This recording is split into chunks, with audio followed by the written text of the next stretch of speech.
ایک چور ایک گھر میں چوری کرنے گیا، رات بھر مال لوٹا، سارا مال جمع کرا، جمع کرنے کے بعد آنگن میں بیچ میں رکھ دیا، اور بیچ میں رکھنے کے بعد میں فوراً وہ چور اذان پڑھنے کو کھڑا ہو گیا، اذان پڑھ دی۔ جیسے ہی اذان سے فارغ ہوا تو دیکھا کہ لوگ اس کے دائیں بائیں جمع ہو گئے۔ اب کیا ہوا؟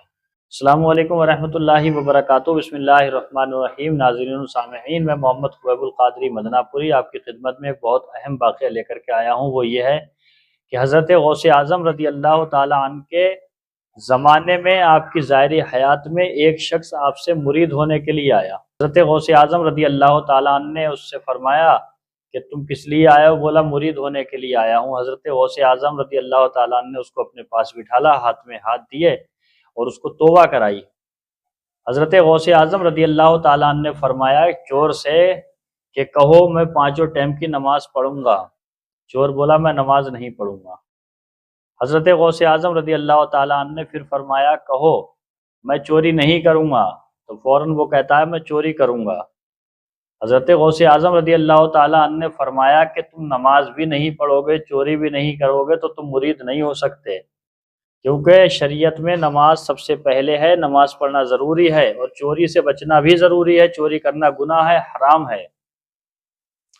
اس نے کہا آپ مجھے مرید کرو تو کر لو، نہیں کرو کوئی بات نہیں، میں جاتا ہوں، لیکن میں نماز نہیں پڑھوں گا، میں چوری کرنا نہیں چھوڑوں گا۔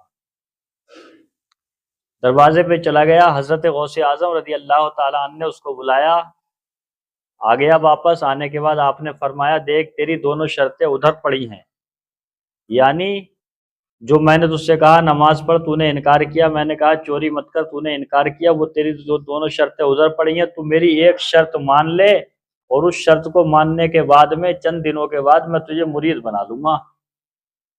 یہ بات ہوئی، ہونے کے بعد میں کہا ٹھیک ہے۔ تو حضرت غوث اعظم رضی اللہ تعالیٰ عنہ نے فرمایا کہ جب اذان کا ٹائم ہو جایا کرے تو اٹھ کر کے اذان پڑھ دیا کر۔ اب یہاں بعض لوگ کہتے ہیں کہ اس کو مرید کر لیا تھا، غرض جو بھی رہا ہو، حضرت غوث اعظم نے فرمایا کہ جب نماز کا اذان ٹائم ہو جایا کرے، اذان کا وقت ہو جایا کرے تو اٹھ کر کے اذان پڑھ دیا کر۔ اس نے کہا ٹھیک ہے۔ یہ بندہ ان سے جدا ہونے کے بعد گھر پہ پہنچا، اور جب گھر پہ پہنچا تو اور اذان کا ٹائم ہوا تو چارپائی سے اپنی اٹھا، اور اٹھ کر کے کھڑے ہو کر کے اس نے اذان پڑھ دی۔ ایک ٹائم کی اذان پڑھی، دوسرے ٹائم کی پڑھی، تیسرے ٹائم کی پڑھی، چوتھے ٹائم کی پڑھی، پانچویں ٹائم کی پڑھی۔ گھر والی بیوی بولی اس کی کہ سمجھ میں بات نہیں آ رہی ہے کہ یہ پگلا گئے یا کیا ہو گیا، ان کے دماغ سٹک گیا کیا کہ یہ خالی اذان کے پیچھے پڑے ہیں نہا دھو کے، جب ٹائم ہوتا ہے اذان پڑھتے ہیں، نماز نہیں پڑھتے۔ ایک وقت اس کو غصہ آیا اور اس نے کہا کہ آپ اذان کے ہی پیچھے پڑے ہو، آپ نماز کیوں نہیں پڑھتے ہو؟ محلے کی مسجد میں آپ نہیں جا سکتے تو آپ گھر پہ پڑھو، اور گھر سے کیا مسجد میں جماعت سے نماز پڑھو تو ثواب بہت زیادہ ہے۔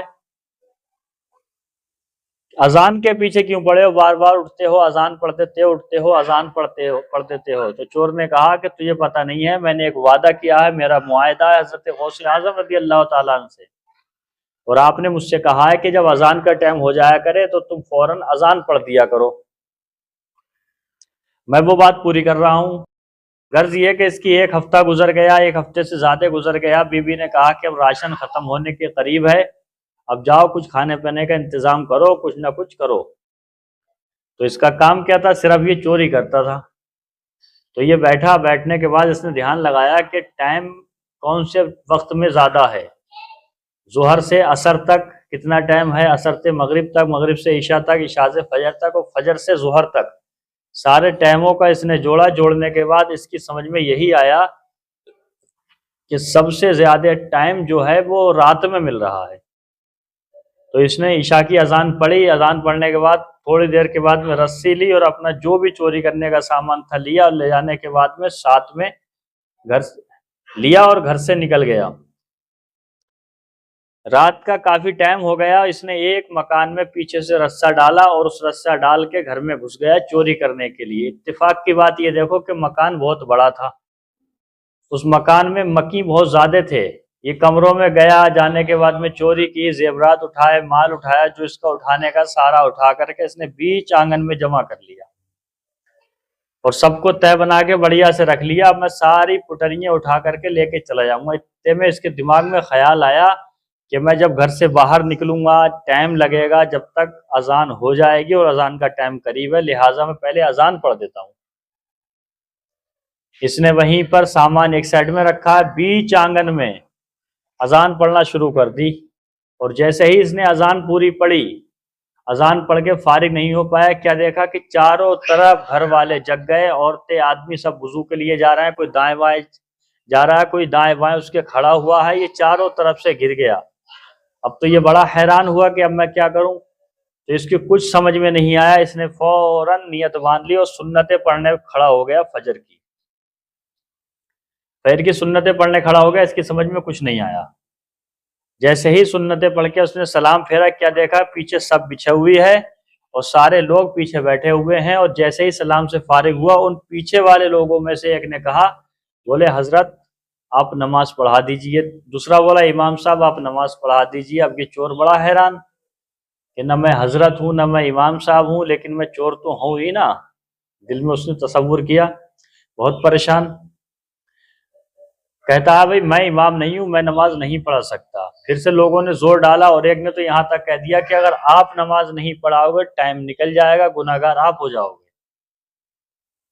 تو غرض یہ کہ اس کے دماغ میں کیا آیا، لوگ اس نے کہا پیچھے والے سے کہ جا کے تکبیر پڑھو، اس نے تکبیر پڑھ دی، اس نے نماز پڑھا دی، اور جیسے ہی نماز پڑھا کے فارغ ہوا اور دونوں طرف کو سلام پھیرا، اب نماز سے فارغ ہے، ہلکی پھلکی دعا مانگ پایا، جتنے پیچھے لوگ تھے سارے اس کے پاس آ گئے، کوئی اس کے ہاتھوں کو چوم رہا ہے، کوئی اس کے ہاتھوں کو سر کے اوپر لگا رہا ہے، اور کوئی اس کو سینے سے لگا رہا ہے، اور کہہ رہے ہیں کہ آپ کے پیچھے نماز پڑھ کے ہمیں بہت مزہ آیا، اور ہو سکتا ہے کہ یہ نماز ہماری 100% قبول ہو گئی ہو۔ اب تو یہ بہت پریشان ہو گیا، چور تھا، اس نے کہا نہ میں امام ہوں نہ کوئی نماز کی میری گارنٹی ہے، میں ایک چور ہوں۔ تو لوگوں نے کہا تم چور نہیں ہو، چور کا لیبل اپنے اوپر لگا رہا، آپ تو اللہ کے ولی ہو، یہ چوری کا لیبل اپنے اوپر لگانے سے آپ ہم سے بچ نہیں پاؤ گے، آپ ولی کامل ہو، آپ نیک انسان ہو۔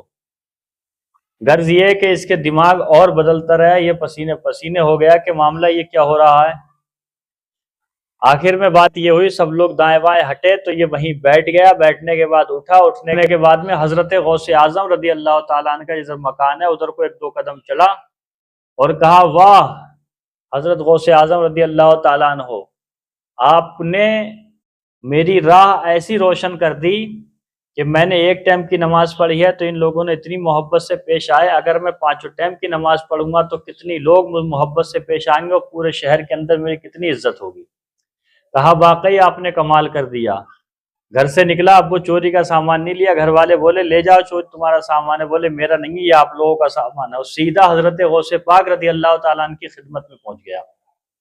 صبح تو ہو ہی گئی تھی، حضرت غوث اعظم کی خانقاہ لگی ہوئی ہے، پہنچتا ہے حضرت غوث اعظم رضی اللہ تعالیٰ عنہ سے عرض کرتا ہے حضرت مان گیا آپ کی حکمت عملی نے کام کر دیا۔ کہا کیا ہوا کہ مجھے مرید کر لیجئے۔ حضرت غوث اعظم رضی اللہ تعالیٰ عنہ نے فرمایا ٹھیک ہے، کہ نماز پڑھوں گا۔ کہا نماز پڑھوں گا۔